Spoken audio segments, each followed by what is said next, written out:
first teenager in prime time to wear a pantsuit. And Everyone thought they knew Susan Day. She was America's favorite big sister on the Partridge Family, the calm, pretty face who seemed untouched by the chaos of fame.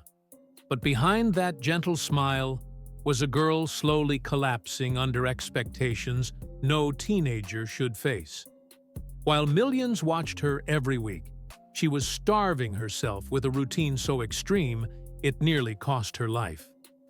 At just 19, Susan weighed only 92 pounds and survived on carrots and water until her skin turned orange from the beta-carotene. The studio padded her costumes to hide the truth, choosing to protect the image instead of the girl. Fans saw perfection. She felt like she was disappearing. And the cruelty of fame didn't stop with her weight. One betrayal, one deeply personal wound, would eventually push her to walk away from Hollywood forever. But to understand why she vanished, you have to know where the damage began. Susan was born on December 10, 1952, in Pekin, Illinois, a small town defined by cornfields, railroad tracks, and quiet routines. Her father, Robert, ran the local newspaper, filling their home with stories from beyond their tiny world. Her mother, Ruth, was a nurse whose compassion shaped their household more than any decoration or tradition. Money was always tight, but the house was full of warmth, curiosity, and books. At just 5 years old, Susan stepped onto a church stage to recite a poem. The applause was soft, but one moment changed everything. Her father leaned down after the performance and whispered, "You'll be on a real stage someday." That simple sentence planted something deep inside her. She didn't know how or when, but she felt the pull of something bigger, a future she couldn't yet describe, but somehow already believed in. In 1961, tragedy struck fast and without warning. Susan was only 8 when her mother fell ill with pneumonia and passed away suddenly. One day, she was there. The next, she was gone. The house that once felt full became painfully quiet, and the family moved through their days like they were afraid to disturb the grief hanging in the air. With younger siblings to care for, Susan learned to grow up faster than she should have. She rarely spoke of her pain, instead tucking it away where no one could see it. That early loss shaped her in ways she wouldn't understand until adulthood. It taught her to hide her emotions, to stay composed, to keep her voice steady even when everything inside her was shaking. And just when life seemed to be settling into a new, fragile normal, another unexpected change arrived at their door. When her father remarried a woman named Gail, Susan prepared herself for conflict. Instead, Gail became one of the first people to recognize her quiet, camera-ready grace. She noticed how Susan posed naturally in family photos and how the camera seemed to soften around her. After reading an article in 17, Gail had an idea that would alter Susan's entire future. Without fuss or warning, she mailed photos of Susan and her sister Leslie to the prestigious Eileen Ford agency in New York. Weeks later, a letter arrived saying both girls had been accepted. In an instant, the boundaries of their small-town life shattered. Modeling wasn't just a possibility. It was suddenly their reality. What none of them realized was that this opportunity, exciting as it was, would introduce Susan to pressures even sharper than the ones she thought she'd already survived. By 15, Susan was navigating New York City as a working model, posing for catalogs, fashion spreads, and glossy ads. She and Leslie shared cramped apartments, jumping between casting calls and photo shoots. Her fresh, natural look quickly made her a favorite for teen magazines, and she even appeared on the cover of a booklet about puberty, something considered quietly taboo at the time. Her face was suddenly everywhere, but it came at a cost. Photographers and agents critiqued everything about her: posture, angles, and especially her body. Comments about needing to be thinner or sharper became routine. Modeling, once exciting, started feeling like a cage. She learned early that beauty came with rules, and breaking them meant losing work. The pressure was constant, and it pushed her toward habits that would later spiral into something far more dangerous. Modeling with her younger sister Leslie created a quiet tension that neither of them knew how to name. Every casting call became a comparison. Who booked the bigger job? Who photographed better? Who fit the clothes more naturally? Their agency intensified it with weekly weigh-ins and constant measurement checks, reducing their worth to numbers on a chart. Susan's slim frame, once praised, became an obsession she felt forced to maintain. Photographers often told her she was almost perfect, just needing to be a touch thinner, a bit sharper, a little more defined. Those small remarks carried enormous weight. She began skipping meals, convincing herself it was discipline, not danger. The more she worked, the more she felt trapped by expectations she couldn't escape. Modeling had opened a door, but the cost of walking through it was rising fast, and Hollywood was waiting right on the other side. In 1969, Susan booked what seemed like a harmless J.C. Penney back-to-school campaign. It was colorful, cheerful, and simple.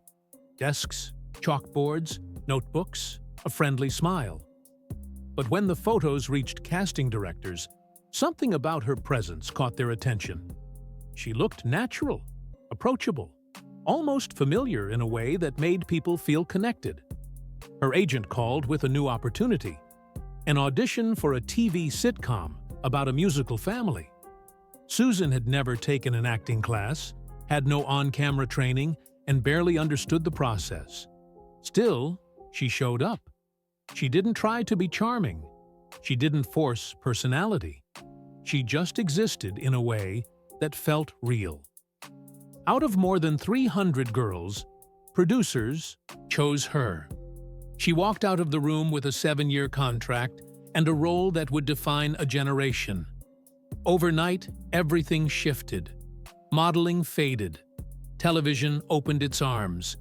The Partridge Family premiered on September 25, 1970, and became an instant sensation, drawing around 16 million viewers. Susan, at just 17, went from unknown teenager to national sweetheart. Fan letters flooded in, thousands each week, filled with confessions, admiration, and marriage proposals. Girls copied her long, natural hair, and magazines praised her for being the ideal American teen. But behind that praise was a rigid machine shaping her every move. Network handlers instructed her to smile softly, keep answers sweet, and never reveal anything too emotional or complicated. They didn't want Susan. They wanted Lori Partridge, endlessly gentle and calm. The more the public adored her, the more she felt the walls closing in. It was praise with strings attached, and the attention came with expectations she could barely keep up with. Fame wasn't freeing. It was suffocating. As the show's popularity grew, the pressure on Susan's appearance intensified. Every episode, every magazine cover, every promotional shoot became a reminder that her body had to remain flawless. The 1970s fashion ideal was painfully thin, and Susan convinced herself she had to match it to stay employable. Her solution was extreme.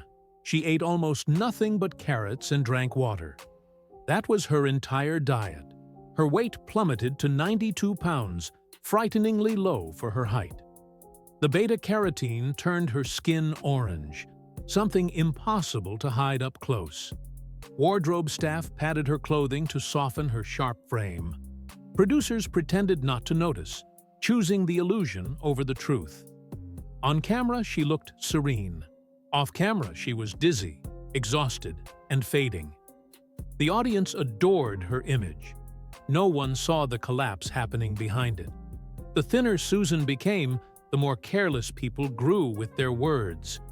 During a beach scene, a co-star joked loudly that she looked disgusting in a bikini. Laughter followed, and Susan stood there humiliated, wishing she could vanish. Not long after, her body finally rebelled. She fainted during filming, collapsing on set as cast and crew scrambled to respond. That moment opened the eyes of someone who had been watching quietly. Shirley Jones, the actress who played her mother on screen. Shirley stepped in without judgment, guiding Susan toward private help with a nutritionist and gently encouraging her to seek therapy. They disguised the appointments as acting prep to keep nosy producers and tabloids away. It was the first genuine support Susan had received in years. But while her physical health began to stabilize, her emotional world was heading toward an even deeper fracture. As filming continued, Susan's private world became entangled with her on-screen life. She developed deep feelings for David Cassidy. Quiet, steady, and far more intense than anyone realized. The cast sensed it, and crew members noticed how her expression softened whenever he walked into the room. The show's scripts often placed Laurie in emotional storylines about unreturned affection, blurring the line between performance and reality. Susan had to act cheerful even when the scenes cut close to her own hidden longing. The pressure to stay professional made everything harder. She couldn't confess her feelings, couldn't break the image, couldn't show vulnerability in a world that fed on it.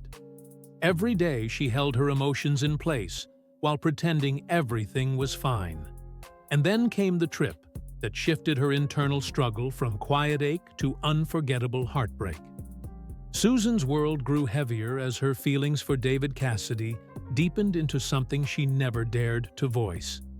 The cast sensed her quiet affection, noticing how her posture shifted whenever he entered a room and how her smile softened without her realizing it. Scripts often placed Laurie Partridge in storylines filled with unreturned affection, blurring fiction and reality until the emotions became hard to separate. Every scene demanding cheerful composure felt like a contradiction she had to survive. She carried her feelings with a kind of disciplined silence, knowing the industry expected her to smile through everything. The pressure to stay professional kept her trapped between her heart and her image, balancing both with a grace no one fully recognized. Yet even as she held herself together, she sensed a moment approaching that would expose every hidden emotion she had tried so carefully to control. During a location shoot in Hawaii, the distance from Los Angeles made everything feel softer and more honest. One evening near the shoreline, with the sky fading into gold, Susan finally allowed herself to speak the truth she had carried for years. She told David she cared for him deeply. He listened with kindness, but admitted he didn't feel the same. His rejection was gentle, but it struck with a force that left her breathless. The next day, she had to stand beside him, deliver lines, and pretend nothing had changed. That quiet heartbreak carved a lasting mark she never fully erased. The rejection didn't turn into anger, it settled into silence, the kind that reshapes a person from within. That night became a memory she replayed more often than she ever admitted. She didn't know the most painful part of their story was still waiting in the future. Years after the show ended, Susan and David reconnected at a reunion gathering filled with nostalgia, familiar laughter, and softened memories. One thing led to another, and they spent the night together. For Susan, it felt like the moment she had hoped for. Something real, something finally aligned with the feelings she once carried. But for David, it became a story he mishandled completely. He later told friends he had done it out of pity, comments that drifted across Hollywood until they reached her. The deepest betrayal arrived in 1994 when he published his memoir describing their private moment as if it were an amusing anecdote. He painted her as naive, eager, and overly attached. Reading those pages left her shaken, realizing a memory she valued had been twisted for entertainment. It wasn't just exposure, it was erasure of her perspective. While her personal life carried growing wounds, her career pushed her into new territory. In 1972, Susan accepted a major film role in Skyjacked, acting alongside Charlton Heston. Many scenes were filmed on a real aircraft mid-flight. With turbulence so intense, the crew had to pause filming repeatedly. For someone already anxious, being trapped in a shaking metal cabin felt like a nightmare she couldn't escape. The fear captured in close-ups wasn't acting, it was raw instinct. The experience left her with a lasting fear of flying. Yet the industry saw only her ability to deliver under pressure. The film proved she could navigate darker, heavier material, expanding how casting directors viewed her potential. It marked a turning point, demonstrating she was capable of far more than teen sitcom roles. But stepping into more demanding spaces also meant stepping into emotional territory she wasn't entirely prepared to face. In 1977, Susan stunned audiences with her performance in Mary Jane Harper Cried Last Night, portraying Rowena, an unstable mother spiraling into abusive behavior. The transformation was shocking for anyone who still pictured her as Laurie Partridge. Scenes of violent outbursts and emotional breakdowns revealed a side of her talent the public had never seen. Critics praised her depth, noting how convincingly she embodied a fractured character driven by fear, insecurity, and desperation. Taking on the role allowed Susan to destroy the innocent image Hollywood had boxed her into, but the emotional dive was exhausting. Playing Rowena meant digging into psychological corners she rarely acknowledged in her own life. The performance earned respect and proved she could carry complex drama. Yet it also left echoes she struggled to silence. The shift was necessary, but it came with a weight that didn't leave easily. By the late 1970s, Susan understood that remaining trapped in her wholesome teen persona would eventually end her career. She began choosing bolder roles that deliberately shattered the image audiences associated with her. Films like First Love required emotional and physical vulnerability, challenging viewers to see her as an adult woman rather than a relic from a family sitcom. Some fans were shocked, others disapproved, but Susan pushed forward because she knew reinvention was necessary.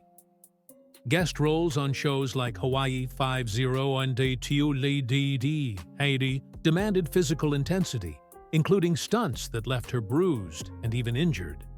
That commitment wasn't about shock value, it was about proving her range to an industry quick to discard former, teen stars. Breaking free meant letting go of the softness people expected from her. Every step away from her past cost something, but she refused to let nostalgia decide her future. By the mid-1980s, while many of her former peers faded from relevance, Susan fought through repeated auditions to land the role of Grace Van Owen on L.A. Law. From the moment she appeared on screen, audiences saw a completely transformed performer. She carried herself with sharp intelligence and quiet authority, delivering lines with precision shaped by years of guarded composure. Critics took notice, praising her for finally stepping into a role that matched the depth she had worked so long to prove. Awards followed, including a Golden Globe and multiple Emmy nominations, and her salary reached levels that reflected her new stature.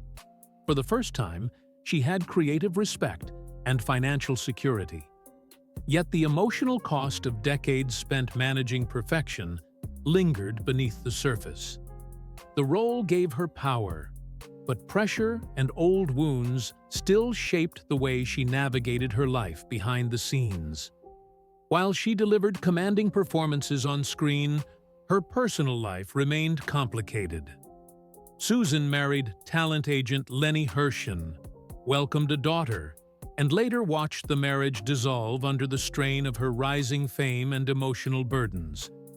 In 1988, she married producer Bernard Safransky, finding a steadier partnership. Yet even stability couldn't silence the unresolved pain she carried. Alcohol slowly became her escape. At first, it was a way to unwind after long days, then a way to quiet old insecurities, and eventually a way to manage the weight of expectations she could never fully meet.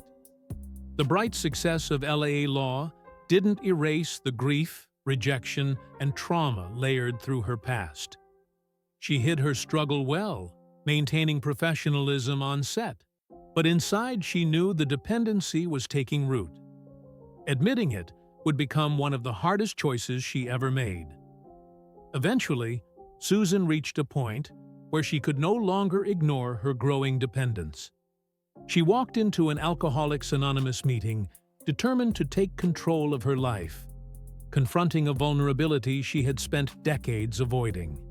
In that quiet room, she found honesty, compassion, and the kind of support she had never received in the spotlight. She celebrated milestones, made real progress, and felt herself rebuilding with each meeting. But the safe space shattered when a tabloid informant infiltrated her group, leaking intimate details of her recovery to the public. Headlines twisted her private journey into entertainment fodder. That betrayal deepened her distrust of Hollywood and the people who profited from her struggles. She stayed committed to sobriety, but her faith in the world she worked in cracked permanently. What came next would ensure she never returned to it. In 1994, David Cassidy published a memoir that blindsided Susan with a betrayal she never expected. Wrote openly about their private night together, framing it as a moment driven by her supposed naivety and misplaced affection. He shared details that should have remained between them, and he did it for sales, not honesty. When Susan read those pages, it felt like her last piece of innocence had been put on display for strangers to judge. The humiliation wasn't just personal. It reopened wounds she had tried for years to bury. Combined with the earlier AA betrayal, the memoir convinced her she could no longer exist in an industry that treated her pain as content. She made a firm decision. No reunions, no public nostalgia, no staged forgiveness. Hollywood had taken enough. This time, she chose herself. As LA Law entered its later seasons, viewers noticed something unusual in Susan's performances. Her courtroom breakdowns felt too raw, her anger too sharp, her emotional pauses too real. What audiences didn't know was that she was filming some of her most demanding scenes in the same period she'd been blindsided by the details in David Cassidy's memoir. The betrayal was fresh, painful, and impossible to compartmentalize. Instead of burying it, she channeled it, pouring her disappointment, shame, and anger into Grace Van Owen's most intense moments. Critics praised the authenticity, unaware that they were watching a woman processing a seismic emotional blow while cameras rolled. Her co-workers admired her professionalism, not realizing that acting had become the only safe space to release what she couldn't voice publicly. The performance elevated her career, but the emotional weight behind it pushed her closer to burnout. During the late 1990s and early 2000s, Susan continued to choose projects with emotional depth. TV movies about trauma, addiction, and fractured families. Subjects she understood more intimately than people realized. When she appeared in Third Watch in 2004, playing a doctor dealing with the aftermath of 9/11, younger actors watched her with respect, noting how she carried herself with calm authority and quiet intensity. It looked like the beginning of a graceful second chapter in her career, but Susan knew something different was happening. The industry had taken too much from her for too long, and each role felt heavier than the last. Instead of chasing more awards or bigger roles, she simply stepped back. No announcements, no farewell interviews, not even a final red carpet appearance. She walked away as quietly as she had once entered the spotlight, on her terms, without asking anyone's permission. Once she left Hollywood, Susan didn't retreat into total silence. She redirected her energy into something far more meaningful. She joined the board of the UCLA Rape Treatment Center, becoming a strong advocate for victims who needed protection and credibility, not spotlight or spectacle. She co-narrated a documentary about campus assaults, using the authority she gained from her LA law persona to raise awareness about a real crisis. Unlike the scripted stories she spent years acting in, this work wasn't glamorous. There were no trophies or premieres attached, only real people with real trauma, needing someone who understood the cost of being exposed. Susan stepped into that space with sincerity, proving she didn't need cameras to make an impact. She understood better than anyone what it meant to have your pain turned into entertainment, and she was determined to help others avoid that fate. By the time the 2000s settled in, Susan had created a life far removed from the demands of the industry. On a peaceful farm in upstate New York with her husband Bernard, she built the kind of routine she never had during her early years: quiet mornings, privacy, and a sense of safety. She rarely appeared in public, avoided interviews, and had no interest in reliving her past for nostalgic documentaries or reunion specials. While fans wished she'd return to the screen, she understood something most people never do. Disappearing can be an act of healing, not loss. After decades of being measured, judged, and misrepresented, anonymity became her freedom. She focused on her daughter, her marriage, her advocacy work, and the small moments that never made headlines. For the first time, her life truly belonged to her, and she protected that fiercely. Hollywood took pieces of Susan Day that no one should lose so young: her childhood, her confidence, her privacy, and the parts of her story that should have belonged only to her. It pushed her into roles she wasn't prepared for, fed on her insecurities, and turned her most vulnerable moments into headlines. Yet in the end, Susan took something back that almost no former child star ever recovers: control. She walked away from fame before it could consume her completely. She chose peace over attention, authenticity over nostalgia, and healing over public approval.